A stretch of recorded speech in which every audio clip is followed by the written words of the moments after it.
actually the best communities are intergenerational. And I think this is healthy for everyone. Like you want children, you want infants, you want elders, you want people in middle age or youth to be working on a common cause and living together. And I think that enriches everyone's experience. I think if you don't have all ages, it's a bit narrow.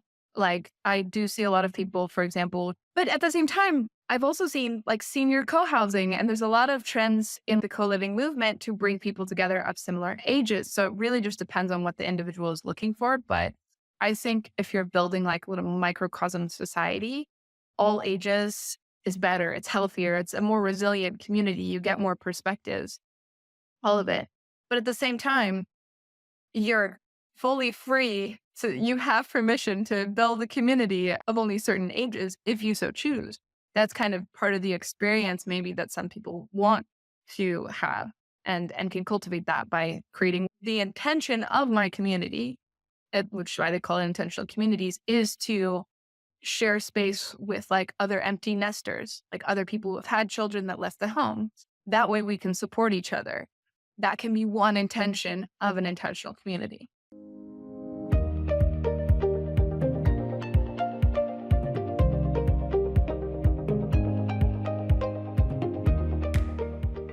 Hello and welcome to another episode of Age of Reinvention, Eco-living, free cities, and intentional communities with your host, Emily Bron. Today, a truly inspiring guest, Nicole Reese, a trailblazer in sustainable living, eco-villages, and intentional communities, and she is joining us again. Nicole has a rich tapestry of experiences from founding Terenity, an excellent educational resource about ecovillages, to her pivotal role as the executive director of operations at Regent Tribe.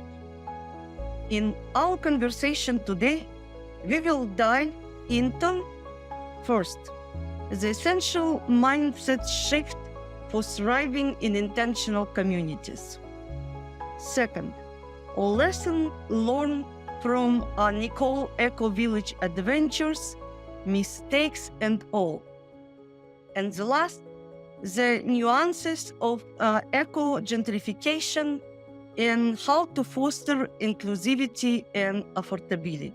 And obviously, we will be speaking about all around. We will discuss Nicole Reese's journey, her exciting project she's working on, and the future she envisions for intentional communities in North and Latin America, and maybe worldwide. Whether you are curious about sustainable living or considering moving to an eco-village, this episode is packed with insights and inspiration. Let's get started. Hello, Nicole. I'm happy to have you in my studio again. Emily, it's such a pleasure. And knowing that you share this passion for ecovillages and helping people find and transition to intentional communities based on their own journey is inspiring in and of itself. Thank you for coming today. Nicole, your journey into sustainable living and eco-villages is truly inspiring. Can you share a bit about what initially sparked your interest in these areas? Absolutely. It actually started in a meditation retreat when I was 19. I felt that I saw very clearly some of the issues that our world was facing and some of the things that I myself lacked. I was lonely and seeking community and seeking belonging, but also craving to live a more sustainable lifestyle. And about 3 years later, I actually encountered the word ecovillage for the first time. It was an ecovillage in Panama that was an alternative education center, as well as a community of sustainably built houses and people growing their own food. And this was so interesting to me. I think my whole body just came alive knowing that this was a possibility, that there were people out there like me with the same kind of dreams of how we could live together. And knowing that, I just felt like a spark igniting me. But for a few years, like many, I didn't have enough resources. I didn't know where to go. I didn't even know that there were more communities out there. I didn't think, and this is something I meet a lot of people who say this, I didn't think that there was a community out there for me because it's such a transition. Really, I think why I feel that and why other people feel that is we're not exposed enough to there are 10,000 plus documented eco-villages all over the world, sustainable communities with coordinated efforts, and it's becoming a more mainstream topic. Really much more now than when I started out at 22. There's a lot more options for sustainable living and intentional communities. I'm sure a lot of your viewers and listeners have that same doubt that they can find a community where they feel at home and they resonate and they can find shared values living with others. But I think my research begs to differ. So you are originally from what American state or city? Are you like city lover? What are your actual roots? I was actually born abroad. My parents are American citizens, but I was born in Mexico and I grew up in Utah in America. And so that was like an international city, but a very small town. So very much more grew up in nature, I feel, than big city. Not until I was 18 did I move to like the Los Angeles metropolis and then had the disconnect of living in the city and feeling very disconnected. So I wouldn't say I'm a city lover. I There are very few big cities that I like, but I appreciate urban culture very much. Yeah, and I don't know how many years you spent in Mexico, but as far as I am familiar with Mexico, and you probably know that Mexico have a big part in my soul and my interest, but it's a very family-oriented culture, let's say. I don't know in what exactly environment you were growing up, but you feel that don't belong, like in Mexico, in a home, or I don't know where you were making first steps. Yeah, so I stayed in Mexico until I was about 3 years old, but I did actually move back to Mexico and visited Mexico several times, and you're completely right. And I think it's interesting because when you start looking for eco villages in Mexico, there are quite a few, but I would say that there's not that many because they already have such strong family units. That feeling of belonging is not taken away from them as much as I feel it is in very individualistic Western cultures. Completely agree. And I'm, by the way, very curious now when I was participating in a conference online and I'm reading some other sources, and I understand that many young and not so young Americans or Westerners are really looking for a community. And I understand where it's coming from, like feeling of loneliness, as you mentioned, especially during the COVID times. People reevaluated a lot of values.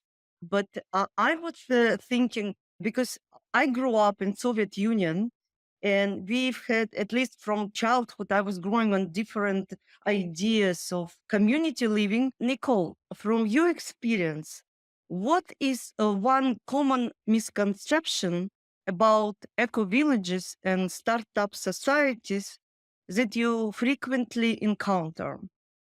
And how do you address it through your newsletters that I'm reading or day to day work communicating with people? Oh, that's such a good question. And I think there are two. They represent opposite ends of the spectrum. So it's either community. What does that mean? Do I have privacy? I don't want to share with other people like a misunderstanding of what all the flavors of what community can be.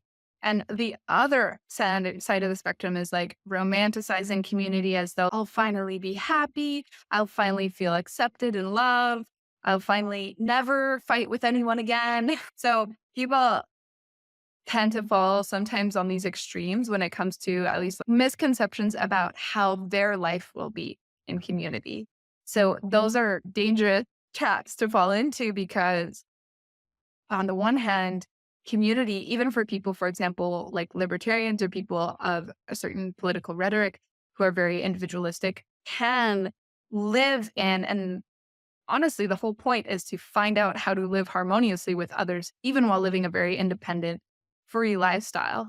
There's just no world where you wouldn't have to make compromises with other people because you'd have to be the only person on earth. Really.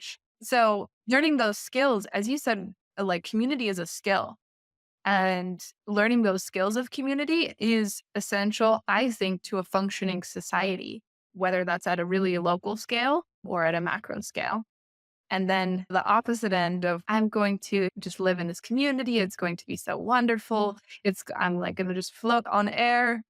That typically comes from people wanting community and other people to fill something emotional in them, fill an emotional need. And we were chatting off camera about some of the people who are 50 plus and typically either they've lost their partner or Empty nesters, they want to really join maybe the community, they're looking for nature, living with nature. Even type of romanticism you mentioned, it's different between different age groups. Yes, because young people looking for one type of maybe more like hippie style lifestyle. I think so.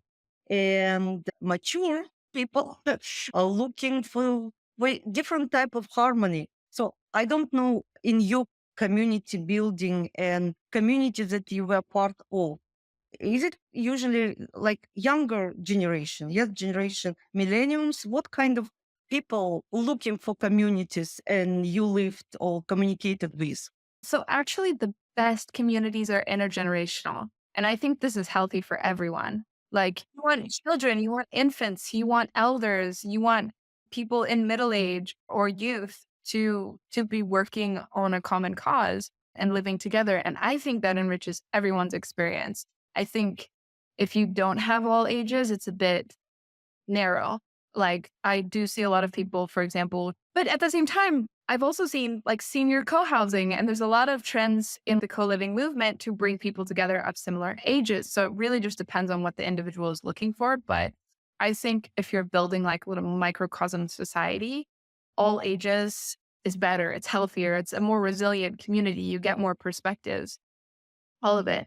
But at the same time, you're fully free. So you have permission to build a community of only certain ages if you so choose. That's kind of part of the experience maybe that some people want to have and can cultivate that by creating the intention of my community, which why they call it intentional communities, is to share space with like other empty nesters, like other people who have had children that left the home. That way we can support each other. That can be one intention of an intentional community. I was speaking last week with my friend, like American from California, who living for a number of years already in Mexico, in Guadalajara area, and actually she launched several intentional communities for Americans at retirement age. And kind of two different intention, we will say intentional communities, but as far as I understood, she was sure that she understands it's people, the same culture, the same values in many cases. But I understood as one community was very successful. The second one, because of probably political ideas, and it's a people of the same age, and because they had imagination of really this romantic living in community and nice, so they couldn't live with each other, so they actually, after a lot of effort she put on building facility, because it was home, I don't know, hacienda, what kind of, so they couldn't live with each other. So they separated. I thought it's very interesting example of people should be prepared. And it's easy to say than do, but they should understand what this particular community or other community is about and who I am and how this type of lifestyle and what is important for me. And I think in this kind of referencing this issue, which is very important because people were disappointed. They invested money and time and on a personal level. But I believe this contract, and I'm speaking now in the terms of how Free City Foundation speaking, or probably each community has some founding document which should be clear, specific, what is about, what kind of people would be flourishing or feeling good in such communities, what are the requirements, at least basic requirements and human characteristics this community is best to, or what kind of people will feel good in this community. Because maybe it's not their particular problem, but people were just not ready. They just didn't know what how they might feel. And I think, and probably it's what you do in your communities as well, people should have opportunity to live, I don't know, couple of weeks, maybe months, because again, even all is clear specified, what kind of communities, what are the rules, what is the do's and don'ts. It's important. Even person sometimes thinks that, okay, it's exactly what I need, and but people are different. And after living some time and communicating with some people, or I don't know, some health issues which should be just taken into account as well, and some personal issues, people sometimes don't know themselves. Because if they lived in certain lifestyle over the years and they didn't test the character under the different condition, it might be a challenge. Just it's not that they're not good people, they just maybe this community or this type or this lifestyle, it's not for them. What do you think? Yeah, certainly. You're a proponent and a supporter of eco-villages and free cities and intentional communities.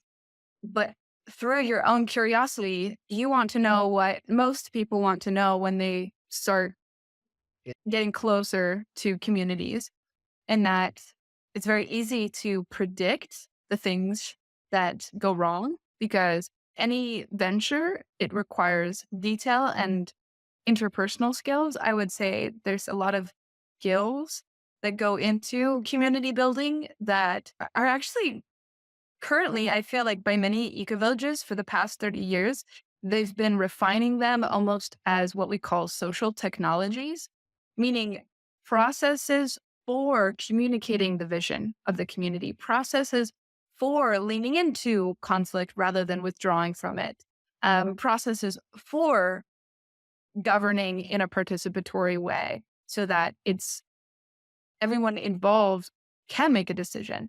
And so I know that libertarians are a big fan of democracy. And so people actually being able to participate directly without you get more votes because you're so and so there are alternative governance systems as well that have been pioneered in different eco villages. So all that to say, the vision is typically where it starts and like communicating the vision and actually creating that filter for what kind of person you want and what kind of person maybe does not fit the intentions or shares the same ideals and principles. It's a delicate balance between wanting diversity of perspective and also allowing for the container to actually support what you want the community to achieve. Because typically these types of communities form for a purpose to uphold the values that they share and then reinforce behaviors that reflect those values. And then the end product is that you live in a system that is actually designed in resonance rather than dissonance with your values, whatever those values might be. If they are freedom, if they are ecological health, if they are creative expression, these are really vague as well. Even freedom could be unpacked in so many different ways. So there is a lot of deep work needed when crafting the vision of whether it's a free city or a startup city. There's a lot of popularity around the network state movement as well in the crowds typically engaged in like, how do we redesign society at local scale?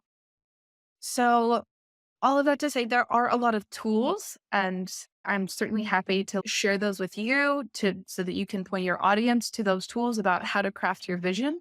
I work with Regen Tribe as well. We work quite a bit to develop tools that empowered people to understand what their vision was. so that they could accurately onboard the right people and accurately share about their vision to allow the community vision to grow. So I'm happy to pass those along.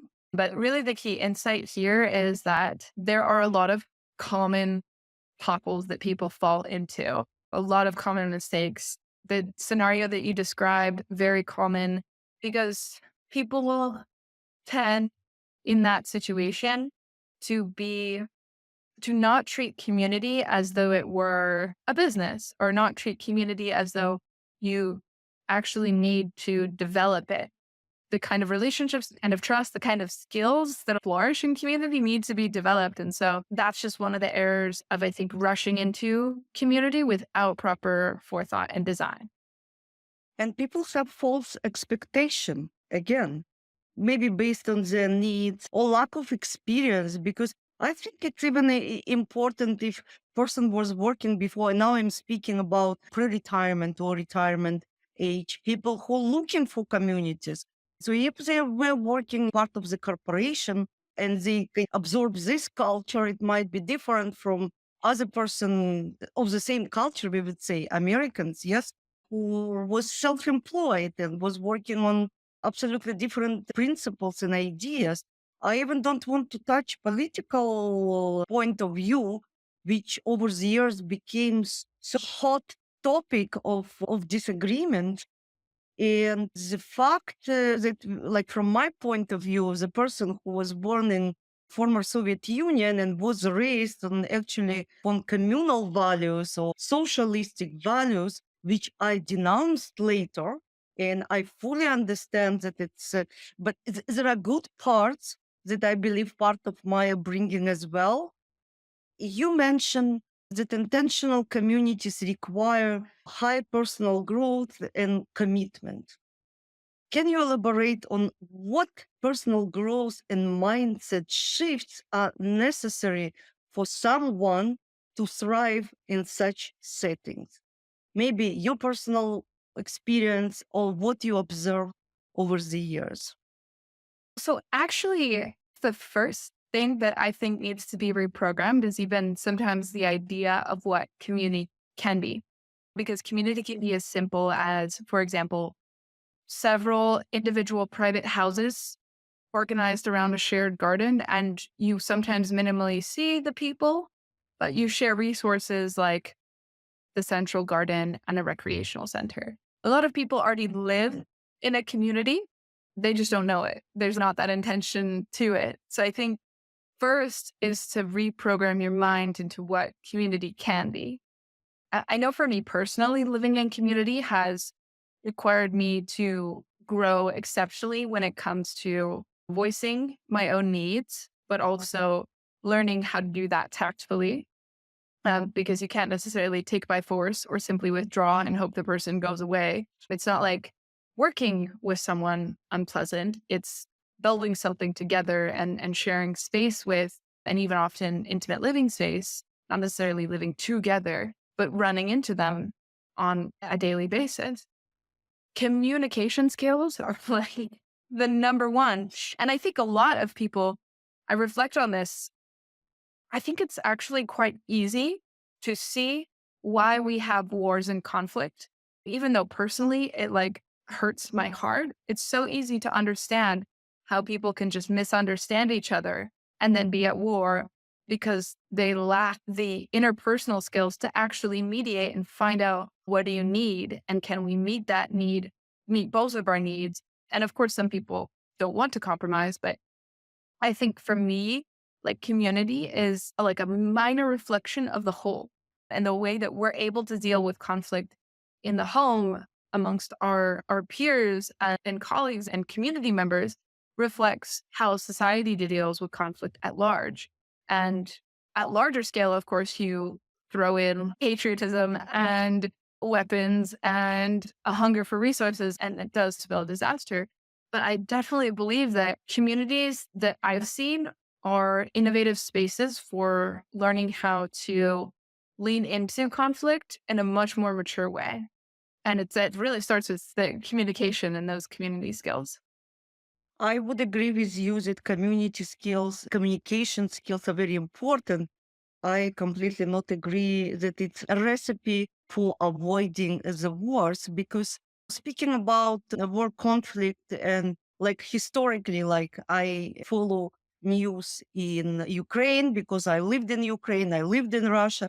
It's more complicated. It's much more complicated because, and you are perfectly sure the view like young and middle age Americans or Westerners who don't have actual experience, or maybe it's part of education. With all respect, it's different cultural understanding. There's so many more nuances in such a conflict. It's different. Speaking about Ukraine in Russia, it's very close culture because, but it's propaganda, it's politics. Speaking about Middle East, it's absolutely different roots of the problem. It's historical, religious, so it's not simple. But I agree, and by the way, this tough society, they more neat, more family oriented, more like there's different dynamic working on in many conflicts. And Westerners very often think that by resolving this issue, yes, you get some skills, but it's not enough to bring the peace in this or other conflict. But going back to community living and skills required for eco living or for any other co living, as you mentioned as well, like for seniors, even in condo, people are living and sometimes they have issues to connect with each other. But in case of communities, and I know you spent several years in Mexico, in Costa Rica, in Latin America, you actually, maybe not you specifically, but coming to the different culture. It's again, you need to adjust to different people, personalities type, and now you're on a territory of different country with specific cultural and historical customs. How you remediate this one from your experience? You're so right. And I know it was quite a bold statement, but in the conversation of community skills necessary to thrive in community, another one that I think is really important is knowing how to thrive as an individual in a collective and how to have the consciousness of the collective and being able to meet your needs while also serving the collective. Different cultures have fall on the spectrum of very individualistic to very, and I don't think I can't argue which one is better. I don't think either one. They both have merits. But what I see is that when you can balance both, it's a very important community skill. And I definitely believe that this can translate out larger at a larger scale to the world because living in community that is intentionally placemaking and making sense of where it is, where it's located, what its story is, but also acknowledging its deep interconnectedness. And this is just personally what I've seen in ecovillages is that there's a lot of attention put towards how deeply we interconnected we are and interdependent we are. So acknowledging that interdependence that we can and should rely on each other. I know this may violate some people's maybe philosophical or political beliefs, but we can't get away from the fact that we're interdependent and each of our actions impacts each other. And I think just on the micro scale, that's what community teaches you and being able to exist in interdependence rather than run away from it or hide in it, um, is really important on your own personal journey. But certainly if you wish to thrive in harmony with others in any sort of community, which we all are part of, just to varying degrees of commitment and coherence. We're all part of communities. We're just talking about in this conversation, right? Places where people have chosen to live together, whether that's on the land to live a more ecological lifestyle, on an island to escape the unfavorable tax agreements that they don't agree with, they don't want to obey, Oh, surveillance, just surveillance.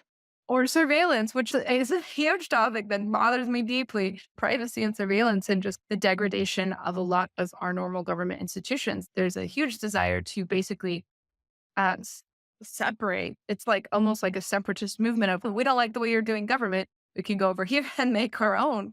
And that to me is a kind of glorious descent that allows for us to reinvent how society is designed and built. So that's a huge cornerstone of what I do. And I think experimenting at community scale is the only way we can actually affect and reinvent and challenge existing systems that do not serve us. And we all know and feel that, or serve only a few.